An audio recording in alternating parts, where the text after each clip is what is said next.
그랄TV 가족 여러분 안녕하십니까? 2024년을 떠나보내고 새해 2025년을 만났습니다. 여러분 2025년이라는 백지 위에 어떤 그림을 그려갈 것인가 각자의 설계를 오늘은 차분히 앉아서 세워야 하는 첫날이기도 합니다. 일기를 아직 쓰시지 않는 분들은 일기장을 하나 마련하시고 오늘부터라도 여러분의 그 발자취를 남겨보도록 하면 어떨까 제의해 드립니다. 자, 몇 시간 상관으로 우리는 영원히 2024라는 숫자와 이별을 했습니다. 성실하게 한 해를 또 우리가 설계하면서 또 후회 없는 새해를 우리가 살아가야 되겠지요. 자, 김용택의 교단 일기를 지금 한 350, 60페이지 되는 거를 저희가 190페이지 지금 읽고 있어요. 상당히 속도감 있게 지금 읽고 있는데 이분의 일기는 읽을수록 정말 남는 게 많아요. 오늘은 11월 27일 토요일 맑음부터 몇 편을 읽겠습니다. 아침에 다시 천담길 이야기를 했다. 그대로 건드리지 않고 보존해두면 거긴 이 땅의 보고다. 그 심리가 길은 세상으로 연결된 내 핏줄이고 세상의 살아있는 핏줄이다. 혼자 걷던 그 수많은 길, 그 길가에서 나는 시를 썼다. 해저문 길모퉁이를 돌아오는 지게진 농부들을, 굽이 돌아가는 반짝이는 강물을 나는 얼마나 사랑했던가. 나무 한 그루, 풀 한 포기, 강가에 돌멩이 하나, 산 능선마다 내 영혼이 스민 곳이다. 김용택 시인이 거기가 고향이고 거기서 자라고 태어나고 그리고 지금 거기서 교사를 30여 년 하고 있으니까 아주 완전 자기의 몸과 같은 곳이지요. 그런데 여기를 개발한다고 지금 깎고 막 다듬고 길을 내고 똥땅거리고 하는 것에 굉장히 마음 상해 있는 상태예요. 그리고 이 땅의 핏줄이다. 사람들은 돈이 될만 하면 눈에 쌍심지를 켜고 덤벼든다. 이익이 될만 하면 물불 가리지 않고 핏대를 세운다. 지방자치제가 실시되면서 의원들 횡포가 이만저만이 아니라는 말들을 한다. 그들은 군 예산이나 면 예산을 자기 마음대로 주무른다고 한다. 지방의회 의원들 대부분 이런저런 사업체를 가지고 있다. 자기 사업체를 가진 사람을 절대 의원으로 뽑지 말든가 아예 의원 출마 자격을 주지 않는 법이 필요하다. 아니면 주민들에게 의원 소환권을 주어야 한다. 아무도 어쩔 도리가 없는 무소불위의 철없고 막강한 권력을 견제할 장치가 필요하다.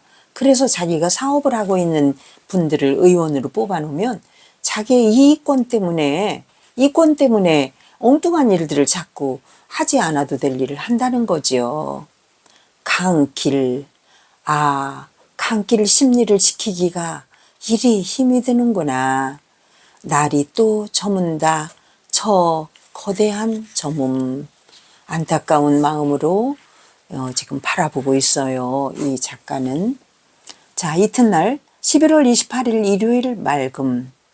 겨울 산정에서 술을 마시며 퇴계와 고봉 이야기를 듣다. 김기현 선생님 내외랑 아내랑 오봉산을 올랐다. 산이 아담하고 좋았다. 산 정상은 늘 감동을 준다. 푸른 하늘과 파란 소나무 잎, 사심없이 서 있는 겨울나무들, 바스락거리는 나뭇잎들, 옥정 호수 중에 가장 아름다운 곳이 한눈에 내려다 보인다. 산 능선을 따라 걸으며 듣는 낙엽 밟는 소리가 좋았다. 산은 올 때마다 왜 이리 좋은가? 응달에 진달래 나무들이 참 많았다. 꽃망울이 맺혀 있다. 진달래 꽃이 필 때는 이 길이 꽃길이겠다. 김소월의 시 진달래꽃을 생각하며 걸었다. 역겨워라는 말이 새롭고 신기했다. 길을 잃어 어떤 동네로 들어갔더니 동네 사람들이 모여 김장을 하고 있었다. 김장하는 마당만큼 아름답고 정겨운 초겨울 풍경은 없으리라. 동네 앞에 고즈넉하게 빈 들판, 마당 가득 쏟아지는 맑은 햇살, 소금에 절인 푸른 배추와 붉은 고춧가루, 푸짐한 밥과 술, 누구라도 반갑게 맞아주며 먹을 것을 챙겨주는 할머니들의 격없는 인정은 참으로 자연스럽다. 자연을 닮은 사람들의 삶의 모습은 세상 그 어떤 것도 거스리지 않는다. 거기서 유쾌하게 놀며 새김치로 배불리 밥 먹고 차 얻어 타고 주차해둔 자리로 왔다. 주차장에 오니 물을 뽑고 있었다. 자기들은 시래기만 쓴다며 우리더러 물을 뽑아가라고 했다. 물을 뽑아 하나씩 깎아 먹고 작은 자루 가득 얻어왔다. 뿐만 아니다. 종민이 전화를 받고 한방체험관에 가서 김치, 고기, 산삼수를 공짜로 먹었다. 하루 종일 놀러 다니며 공짜로 많은 것을 먹었다. 피곤해서 나무토막처럼 떨어져 죽은 듯 잤다. 여러분, 지금보다 10년 전의 이야기인데도 굉장히 격세지감을 느끼지요. 지금 무 하나도 막 3,000원씩 가까이 하니 누가 무를 뽑아가라고 얘기를 하겠습니까? 참 이때만 해도 또 좋았어요. 그 다음 11월 29일 월요일 짙은 안개 후 맑음. 시인 김춘수 선생님 사망. 김춘수 하면 여러분 떠오르는 시가 생각나죠. 꽃. 내가 내 이름을 부르기 전에는 나는 작은 이름 없는 것이었는데 네가 나의 이름을 불러주었을 때 비로소 내가 네게로 가서 꽃이 되었다라는 김춘수 씨가 사망했다는 소식이네요. 한때 그의 시에 매료되어 산 적이 있다. 그의 시 중 남천이라는 시가 있다. 남천이라는 말이 참 좋았다. 남천나무를 나는 좋아한다. 우리 집에도 비싸게 사서 잘 기르는 남천나무가 두 그루 있다. 한 사람의 죽음은 산 사람이 잠시나마 새로운 자세를 갖게 해준다. 허망함과 죽음에 대한 불안과 함께 삶의 태도를 다시 가다듬게 한다. 죽음은 그래서 엄숙하다. 그리고 늘 새롭게 다가온다. 시인은 갔어도 시는 남고 그 이의 꽃은 세상에 피어나리라. 선생님의 명복을 빈다. 김춘수 선생님 11월 29일 날 돌아가셨군요. 어떤 누구누구란 놈이 지우개를 조각조각 쪼개놓았다. 무슨 생각이 저렇게 심술궂게 나타났을까? 애들이 막 뭔가 욕구불만일 때는 지우개도 막 뜯어놓고 막 종이도 찢어놓고 그러잖아요. 오늘 희창이와 용민이가 구구단을 다 외웠다. 나를 빤히 쳐다보며 구구단을 외우는 용민이, 희창이의 눈이 아름답다. 얼마나 귀여워요, 여러분. 골똘히 숫자를 기억해내는 눈동자는 이 세상 그 어느 것보다 빛난다. 너무 진지한 눈빛이어서 절로 실실 웃음이 나온다. 애들을 보면 그럴 때가 있죠. 막 세상 모든 것을 다 걸고 막 하는 것 같은 느낌이 들 때가 있어요. 그 모습을 보면은 웃으면 안 되니까 참는데 속으로는 엄청 웃음이 나올 때가 있어요. 그게 교사의 행복이에요. 머리가 띵하다. 너무 과로했나? 아이들을 일찍 보내고 의자에 앉아 깜빡 잠들다 말다 그랬다. 한가하다. 창밖 초겨울 풍경이, 마을이, 산이, 나무가 저렇게나 잠잠할 수 있을까? 시골 학교 애들도 몇 안 되는 그 한적한 곳에서 교사를 하는 이 시인의 마음과 일상이 면면이 전해옵니다. 그 다음날 일기 11월 30일 화요일 맑음. 학교 화단 백일홍나무 실가지에 서리꽃이 피었다. 아이들과 함께 청소를 했다. 아이들이 이제 제법 청소를 잘한다. 그래도 구석구석까지는 내가 일일이 잔소리를 해야 쓴다. 청소를 하고 나니 교실이 환하다. 아이들도 나도 마음이 환해져서 기분이 한껏 상쾌하다. 요즘 아이들은 일을 하지 않는다. 일을 하면서 얻는 생활과 자연의 이해는 그 어떤 공부보다 폭넓고 깊다. 고추를 심고 모를 심고 논두렁을 걷고 잡초를 뽑는 일을 하면 구구단 하나를 간단하게 외우는 것과는 또 다른 무언가를 배운다. 고추를 손에 잡고 땅을 파서 고추 뿌리를 묻어 바로 세운 후 고추가 잘 자라기를 기도하는 마음과 자연과 생명과 세계의 인류를 위해서 빌면서 전 우주를 몸과 마음으로 가득하고 이해하는 이 교육이야말로 전인 교육이다. 자연을 상대로 하는 사람의 힘인 과학으로 해석하지 못하는 복잡하고 아름다운 자연의 질서를 체득하고 이해하게 해준다. 그리하여 존재의 진실을 규명하고 깨닫는 철학적인 참 삶을 가꾸는 길이 되어준다. 그러나 우리 아이들은 일을 잃었다. 일은 하지 않고 공부만 한다. 일을 하면서 얻는 노동의 기쁨 없이 머리만 써서 하는 공부는 피와 살이 되는 불변의 인격이 되지 못한다. 낫으로 풀을 베는 일은 한 번 숙달되면 영원히 몸을 떠나지 않는다. 그러나 머리를 써서 외운 것은 금방 잊힌다. 또 알면서 행동으로 옮기지 않아도 크게 양심의 가책을 받지 않는다. 시험을 보면 점수가 제일 높은 과목이 토덕이다. 휴지를 버리지 않는다라는 정답을 틀릴 학생은 한 사람도 없다. 그러나 아이들은 금방 휴지를 버린다. 생활에서 체득된 알미 아니라 머릿속으로 외운 지식이기 때문이다. 여러분, 여러 가지 생각이 들지요.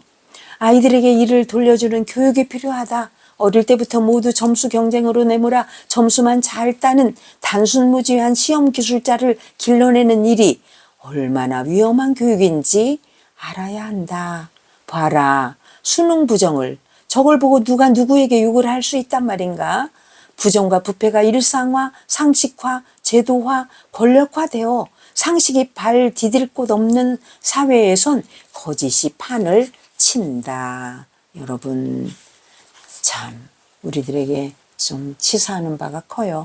자, 12월 1일 수요일 짙은 안개 10시 넘어 거침.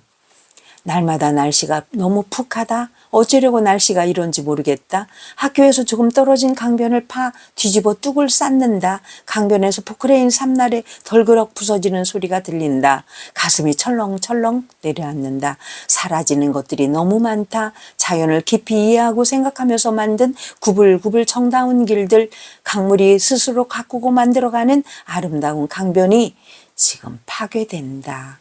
인간은 천벌을 받을 것이다. 옛날 우리 할머니는 나쁜 짓 하는 동네 사람들을 보며 늘 지리산 호랑이는 저놈 안 물어가고 어디서 못하는지 몰라 하고 한탄하셨다. 지리산에 호랑이가 사라졌다고 함부로 죄를 지어선 안 된다. 지리산 호랑이가 사라졌다고 지은 죄가 사면되진 않는다. 산과 강과 마을을 도무지 생각하지 않는 저 무지막지함이 우리 장래에 어떤 재앙을 불러올지 아무도 모른다. 가만히 두어도 아무렇지 않을 강둑을 왜 허물고 다시 쌓는가? 돈이라면 사족을 못 쓰는 관료들과 업자들의 농간으로 이 땅이 죽어가고 물이 썩어간다. 굉장히 강하게 지금 마음을 지금 상해 있어요. 지금 이 작가가. 자기의 고향 마을이니까 더 그렇겠죠. 그죠? 오늘 시험을 보았다. 아이들은 참 이상하다. 아주 쉬운 문제인데 왜 못 푼다? 이상하게도 그게 정상이다. 참, 희창의 아버지가 복수초 화분을 하나 가져왔다. 이렇게 해서 또 한 편을 읽었는데요. 한 편만 더 읽어볼까요? 이렇게 자꾸 제가 욕심이 생겨요. 재밌잖아요. 12월 2일 목요일 맑음. 아이들이 돈 1,000원을 주워왔다. 찾는 아이가 없다. 무얼 잃어버리면 아이들은 찾질 않는다. 아마 이 시골 애들의 1,000원은 굉장히 큰 돈이었을 텐데요. 주워놓은 연필도 공책도 크레용도 지우개도 임자가 없다. 학용품이 넘쳐난다. 다은이 이마가 까졌다. 롤러블레이드를 타다 넘어졌단다. 내가 아이고 다은이 얼마나 엄살을 떨고 울었을꼬 했더니 웃는다. 점심시간에 천담 가는 강길 때문에 전화하는데 정말 이제 이 인간들이 싫다. 지겹고 지겹다. 이 무슨 흉측한 일이란 말인가. 그 길을 갖다 지금 파헤치는 것 때문에 이게 분노가 막 의기충천해 있어요. 어째서 아무런 이유 없이 강물을 보로 막으려 하고 포장을 하려 드는가. 돈 때문이다. 돈에 치여 죽어도 돈 할 인간들이다. 그렇게 해서 이제 전화하는데 우리 반 아이들이 내게 달려온다. 나 골치 아파 죽겠다. 다은아 은희야. 하니까 누군데요? 누가 선생님을 그렇게 해요? 하며 내 손을 잡고 나를 따라 걷는다. 겨울 날씨가 햇살은 왜 이리 좋은가. 자, 2학년 강희창의 반짝반짝 별이라는 그 글을 여기에 수록해 놨어요. 한번 읽어보겠습니다. 희창이가 쓴 글이에요. 반짝반짝 별이 밤하늘에 떠 있네. 반짝반짝 별이 밤하늘에서 반짝거리네. 반짝반짝 별은 높은 하늘을 밝게 비추어 주네. 반짝반짝 별은 잡을래야 잡을 수 없네. 반짝반짝 별은 추운 밤에도 반짝이며 떠 있네. 제목이 반짝반짝 별이에요. 각 행마다 전부 반짝반짝 별이 들어갔네요. 희창이는 학교 앞 외딴 집에서 아버지와 둘이 산다. 집 뒤에는 강물이 흐른다. 강에는 강 건넌 마을 불빛이 아른거린다. 나는 강물에 어리는 그 불빛을 보며 학교 숙직실에서 시 섬진강 몇 편을 썼다. 그 아름다운 불빛을 보며. 그런데 그 불빛을 보며 얘는 또 반짝반짝 또 제자가 또 이렇게 시를 쓰네요.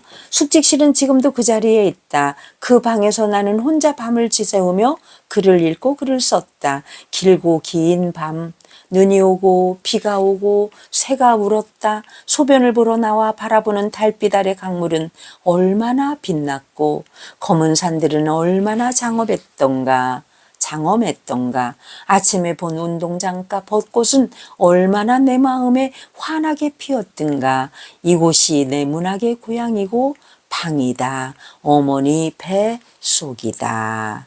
이렇게 김용택 시인의 시의 근거지가 바로 그 숙직실에서 바라보는 그 섬진강, 이쪽에 반짝이는 별들, 그 강에 비춘 그림자, 별 그림자, 달 그림자 이런 것들이 이 시인의 시심을 자극해서 우리들에게 이렇게 아름다운 메시지를 오늘도 주고 계십니다. 김용택 시인에게 고마움을 느끼며 김용택의 교단 일기를 2025년 1월 1일에 한 편 읽고 또 하루를 출발합니다. 1년을 출발합니다. 그랄TV 윤석희 여러분들 김용택 시인처럼 여러분들 메모하시고 기록하시고 일기 쓰시고 그래서 쓰시면서 읽으면서 그래서 후대 우리의 후손들에게 여러분 감동을 주는 그러한 여러분들이 되셨으면 좋겠습니다. 윤석희였습니다. 여러분 파이팅! 감사합니다.